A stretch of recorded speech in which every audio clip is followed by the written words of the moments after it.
Hello, my name is Daniel Rodriguez, and today we are going to be talking about the Battle of Gettysburg, which took place during the American Civil War.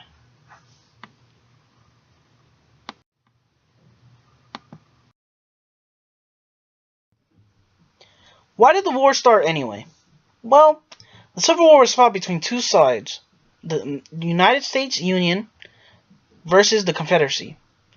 In the North, manufacturing and industry was well established, and agriculture was mostly limited to small-scale farms, while in the South, their economy was based on a system of large-scale farming that depended on the labor of black slaves to grow certain crops, especially cotton and tobacco. Growing abolitionist sentiment in the North after the 1830s and Northern opposition to slavery's extension into the new Western territories led many Southerners to fear that the existence of slavery in America, and thus the backbone of their economy, was in danger. One such example, in 1854, the U.S. Congress passed the Kansas-Nebraska Act, which essentially opened all new territories to slavery by asserting the rule of popular sovereignty. What is popular sovereignty, you might ask? Well, basically it meant that the people living in the territory should decide if slavery should be allowed. By passing this act, though, Congress repealed the Missouri Compromise of 1820, which stated any region that lay north of latitude 3630 would become a free state, and if it laid south of this line, the territory would obviously become a slave state. As a result, a period of violence between pro-slavery and abolitionists known as Bleeding Kansas resulted, with essentially their southern way of life under attack. The last straw for the South was the election of Abraham Lincoln, as he was obviously against the spread of slavery to future states, and so multiple southern states would secede from the Union, creating the Confederate States of America.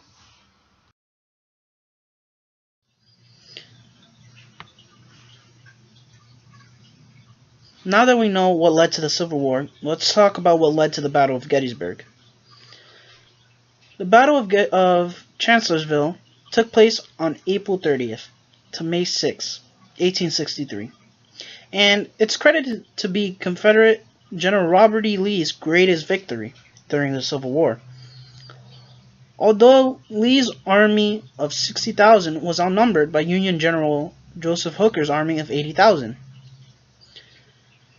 Unnerved by counterattacks delivered by the outnumbered Confederates, Hooker squandered his advantage by halting to erect defenses near the Chancellor's farm.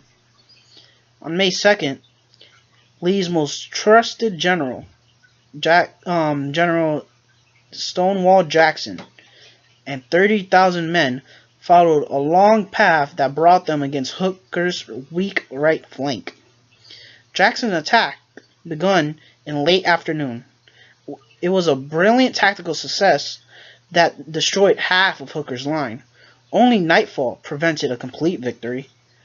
Having lost 17,278 casualties compared to Lee's 12,826, General Hooker would retreat, recrossing the Rappahannock River. Brimming with confidence and strategic initiative, this would cause Lee to decide to go on the defensive, leading him to Gettysburg.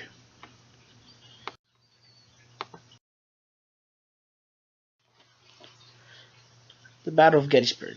Finally, we made it to the highlight of the lesson. Now, you may be asking yourself, why are you wasting your time learning about some battle?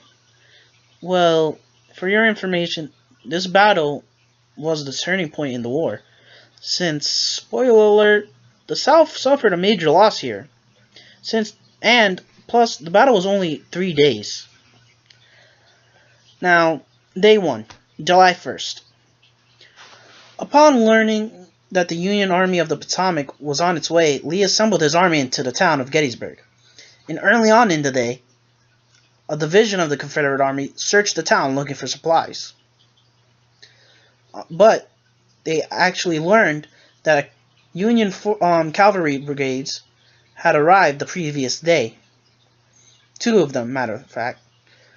And so, Confederate forces were able to drive out the Union forces to south of the town to a place called Cemetery Hill.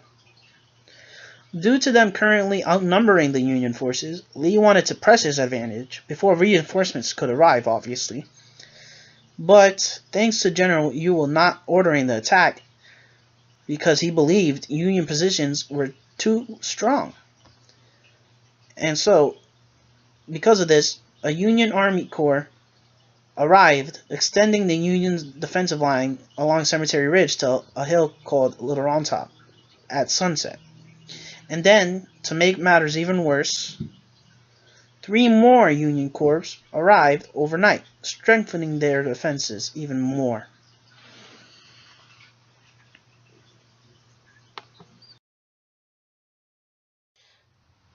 Day 2, July 2nd. Alright, on day 2, thanks to Ewell's refusal to order the attack, the Union Army now had strong defensive positions on Cemetery Hill. Disregarding the advice of his second-in-command, James Longstreet, Lee determined they would fight the Union Army where they stood. Like, that's a good idea. Longstreet would attack on the Union's left, while Ewell's corps would attack simultaneously on the Union's right.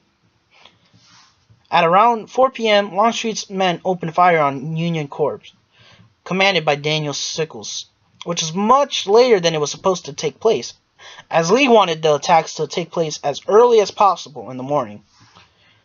Fighting took place along Sickles' line, which started from a nest of boulders known as Devil's Den, a peach orchard, a wheat field, and the slopes of a hill known as Little Round Top. After several hours of fighting, the Union was only able to hold on to the Little Round Top position, losing everything else to the Confederacy. At the same time, the all-knowing Ewell actually listened to his orders this time and coordinated his attack with Longstreet's. At 4 p.m., advancing towards the Union's forces at Culp's Hill. Unfortunately for Ewell, his attack was stalled by dusk, ending with both sides suffering with 9,000 casualties or more. Both Day 1 and 2 of the battle had totaled near 35,000 casualties.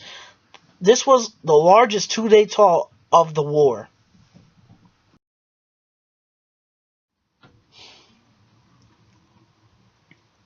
The final day, July 3rd. Unfortunately, we have reached the end of the battle. The day started with Union forces successfully pushing the Confederate threat back against Culp's Hill. After several hours of fighting, they regained their strong positions.